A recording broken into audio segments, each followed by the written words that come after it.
આપણે સામાન્ય શોષણ કરતા હોઈએ આમ જ કરતા હોઈએ. એમાં તમે થોડો ફાયદો ખાય ખરો, પણ એમાં વધારે આપણે ફાયદો લેવો હોય તો આપણે સારેગામાં બોલવાનું, એક આંગળીને 3 વખત કરવાનું. સા ઝૂમ કરજો. સા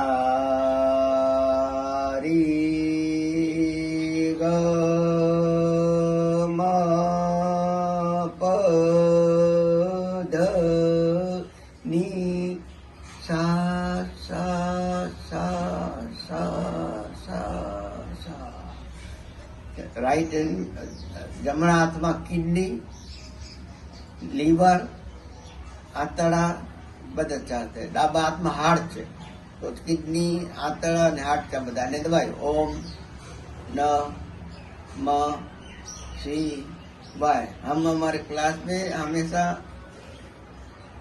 1 से 5 नहीं बोलते. ओम नमः शिवाय 5 वगैरह, और 3 बार करना तो ब्रह्मा.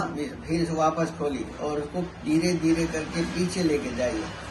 ये हाथ का आगे का भाग, सौंदर्य का हिप का भाग, ये हाँ हाथ का आगे का भाग खींचेंगे तो तनाव आएगा, फुलाव भाग तनाव आएगा, तो शोल्डर हिप चार्ज हो जाएंगे. ये पीछे भी ऐसे रहेगा, खींच के रखना. एक बार और दिखाते. सा री ग म प ध नी. सभी अंगुली सा सा सा सा. तो अंगुली का, हाथ का जितना पैर का जोइंट्स है, फिर इसको अपन दूर करके नहीं करना है. पहले एक्सरसाइज करना, टच करके.